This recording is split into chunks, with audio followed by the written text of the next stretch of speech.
সকালে উঠে দেখছি পুকুরে মাছগুলো সব পাড়ে উঠে মাছ ভেসে গেছে। আমাদের পুকুরে সব দিয়ে ফেলে দিয়েছে লোকে। কোন শত্রুতা ছিল? গোঘাটে রাতের অন্ধকারে পুকুরে বিষ দিয়ে মাছ মারার অভিযোগ উঠেছে। প্রায় ৩ কুইন্টাল মাছ মারা গিয়েছে। গোঘাট ২ ব্লকের কুমারগঞ্জ পঞ্চায়েতের পণ্ডহিত এলাকায় এই ঘটনায় চাঞ্চল্য ছড়িয়েছে। মাছ চাষি সনাতন মাঝি বলেন, মাছ চাষের জন্য ১.৫ লক্ষ টাকা লোন করেছিলাম। পুকুরে লিজ দিয়ে মাছ ফেলেছিলাম। এদিন ভোরে এসে দেখি মাছ মরে পুকুরে ভেসে উঠেছে। পুকুরে কেউ বিষ দিয়েছে বলেই মনে করছি। প্রশাসন যদি ক্ষতিপূরণের ব্যবস্থা করে দেয় ভালো হয়। তৃণমূলের অঞ্চল যুব সভাপতি কুমার ঘোষ বলেন, ওই মাছ চাষি যাতে ক্ষতিপূরণ পায় তা দেখা হবে। সকালে উঠে দেখছি পুকুরে মাছগুলো সব পাড়ে উঠে মাছ ভেসে গেছে। আমাদের পুকুরে সব দিয়ে ফেলে দিয়েছে লোকে।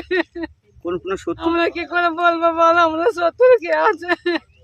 আমরা সকাল 5টায় উঠে দেখতে এই যে পুকুর দেখতে সব মাছ ভেসে গেছে। ব্যাংক পর্যন্ত ওষুধ দিয়ে দিয়েছে। কে চাষ করেছিলাম না? এটা খাই গরিব মানুষ, জমি জায়গা কিছু নাই। থানাতে তো বলবো কিছু যদি সাহায্য করে, শাস্তি তো দিতে হবে। থানায় অভিযোগ করবেন? আপনার নাম দিদি? মমতা মাঝি।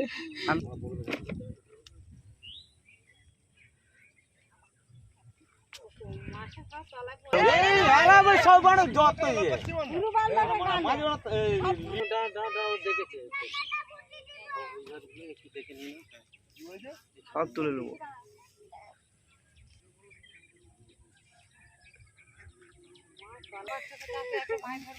আমিও যান দিদি।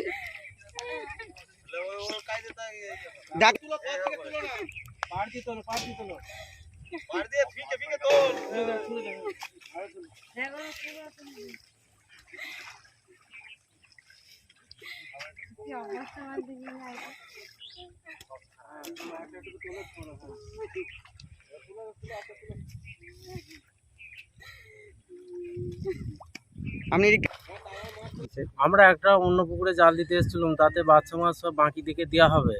ওখান থেকে আমাদেরকে ফোন করলো এই দাদা, যে দাদার পুকুরে মাছ মরছে, ওই দাদা এসে বলে যে তুমি তাড়াতাড়ি এসো, যে কী হয়েছে আমরা বুঝতে পারছি না। তা এসে দেখছি যে এরকমভাবে পুকুরে একটা পয়জন দিয়েছে, দেওয়ার পর মাছ লড়ছে আর মরে যাচ্ছে। আর মানে ভাসছেও যেমন আর মরছেও সেরকম, মরে পুকুরের তলায় পড়ে যাচ্ছে। আমরা অন্য জায়গায় মাছ ধরা ক্যান্সেল করে এসে আমরা এই পুকুরে তাড়াতাড়ি করে 2 টানা জাল দিয়ে মোটামুটি 4 কুইন্টালের মতো মাছ আমরা পাঠিয়ে দিয়েছি প্রশাসনের কাছে। এইটাই বলতে চাই, এ খুব গরিব মানুষ, লোন করে পুকুরে মানে মাছ ফেলেছে, এবং প্রশাসনকে বলবো এ গরিব মানুষ, একে যেন কিছু সাহায্য করে। এইটাই আমি জেলে আমি এই পুকুরে মাছ ধরি, এবং এটাই কামনা করি সরকারের কাছে যে এরমভাবে একে কিছু অনুদান একে একটা দেওয়া হোক। হ্যাঁ, আমাদেরও দেখে মনটা খারাপ হচ্ছে, কেন পরের পুকুরে আমরা মাছ ধরে খাই, মানে পুকুরওয়ালা বেঁচে থাকলে আমরাও বেঁচে থাকবো, তার উপার্জনে আমরা 2 পয়সা রোজগার করতে পারবো। আপনার নাম দাদা? আমার নাম হচ্ছে শ্রী রামচন্দ্র খাঁড়া। বাড়ি কোথায়? আমার বাড়ি হচ্ছে রাউতারা, থানা খণ্ডঘোষ, বর্ধমান ডিস্ট্রিক্ট। এখানে কি মাছ ধরতে এসেছিল? হ্যাঁ, এখানে মাছ ধরতে এসেছিলাম আমরা। ঠিক আছে। এটা ভাঙাই তো, আবার কি?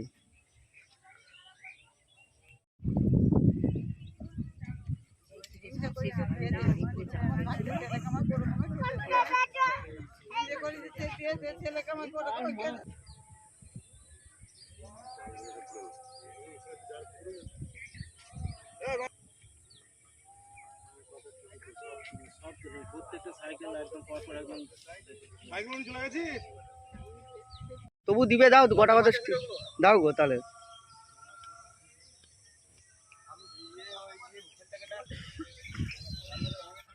দাদা একটু পাটা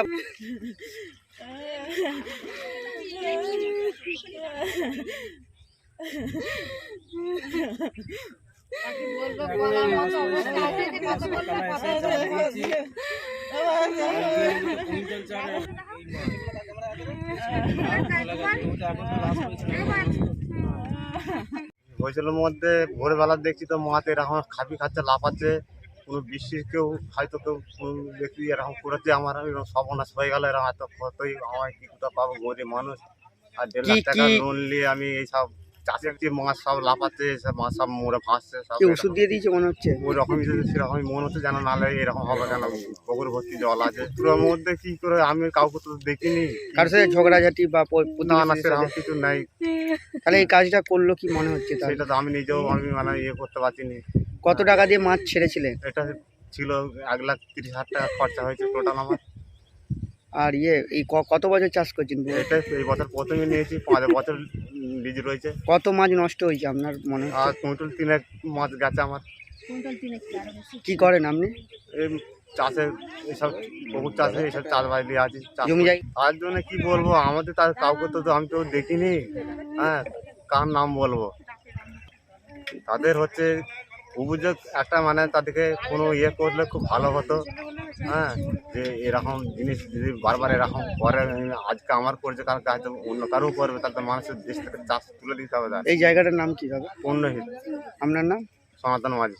এখন আরামবাগেই রয়েছে প্রাণ আইভিএফ ফার্টিলিটি সেন্টার। নিঃসন্তান দম্পতিদের মুখে হাসি ফোটানোর বিশ্বস্ত প্রতিষ্ঠান প্রাণ আইভিএফ ফার্টিলিটি সেন্টার দক্ষিণবঙ্গের মধ্যে সর্ববৃহৎ এবং সর্বপ্রথম এআরটি গভর্নমেন্ট রেজিস্টার প্রাপ্ত আইভিএফ সেন্টার এখন আরামবাগেই। অল্প খরচে আইভিএফ পরিষেবা, বন্ধ্যাত্ব চিকিৎসার এক অভিনব অধ্যায়। প্রাণ আইভিএফ ফার্টিলিটি সেন্টার একেবারে অল্প খরচে পুরুষ ও মহিলার বন্ধ্যাত্ব পরীক্ষা, বন্ধ্যাত্ব চিকিৎসা সবকিছুই হয় আমাদের প্রতিষ্ঠানে। সুচিকিৎসার মাধ্যমে মা ও বাবা ডাক শুনতে পারবেন নিঃসন্তান দম্পতিরা। তাহলে আর দেরি কেন? আজই যোগাযোগ করুন প্রাণ আইভিএফ ফার্টিলিটি সেন্টারে। ঠিকানা বসন্তপুর, আমতলা, 2 নম্বর রেলগেট, আরামবাগ, হুগলি। যোগাযোগ নম্বর 7865858781 অথবা যোগাযোগ করুন 7908098172 এই নম্বরে।